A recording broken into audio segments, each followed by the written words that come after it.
আস্থা হারিয়ে ফেলেছে। যারা নির্বাচন কন্ডাক্ট করে, আমি তো একটু আগেই বললাম যে প্রাইমারি স্কুলের শিক্ষকরা 90% নির্বাচন কন্ট্রোল করে, এবং এই 90% যারা জড়িত তাদের নৈতিকতা যে পরিমাণ স্খলন হয়েছে, এতে জাতি দাঁড়িয়ে থাকা জাতির জন্য একটা দুষ্কর ব্যাপার হয়ে গেছে। এবং এটা মানতেই হবে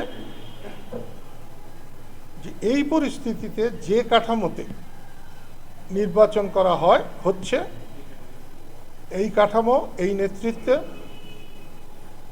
ভোটারদেরকে আস্থায় আনা যাবে না এবং তাদের ভোট কেন্দ্রে নেওয়া যাবে না।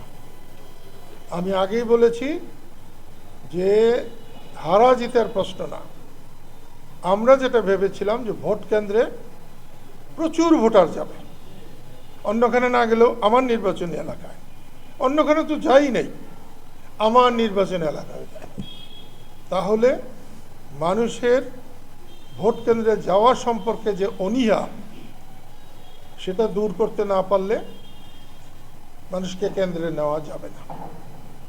আচ্ছা, আপনার কাছে তো বাসাইল শেখপুরের নির্বাচনে অনেক অনিয়মের চিত্র রয়ে গেছে, ডকুমেন্টারি আপনি বললেন।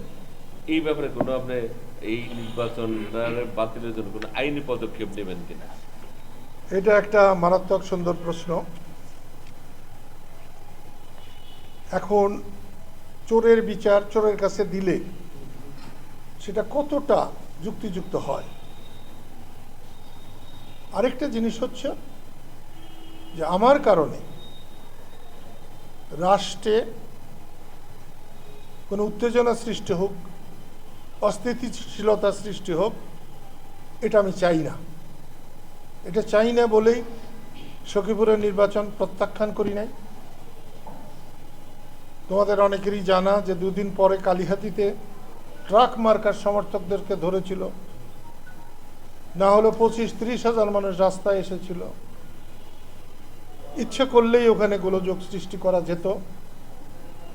আমার সর্বত কামনা ছিল, বাসনা ছিল, চেষ্টা ছিল যে এটাকে আইনানুগভাবে সুন্দরভাবে এটার সমাধান করা। আমরা সেটা অত্যন্ত সুন্দরভাবে সেটাকে আইন শৃঙ্খলার অবনতি ছাড়াই করতে চেষ্টা করেছি। আমি কয়েকদিন আগে লিখেছিলাম, 2 মায়ের এক সন্তান নিয়ে কাজী যখন বলেছিল কেউ যখন ছাড়বে না, তখন ওকে সমান ভাগ করে 2 জনের হাতে দিয়ে দাও। তখন এক মা চিৎকার করে উঠেছিল যে না না, ওটা আমার সন্তান না, আমি মিথ্যা বলেছি।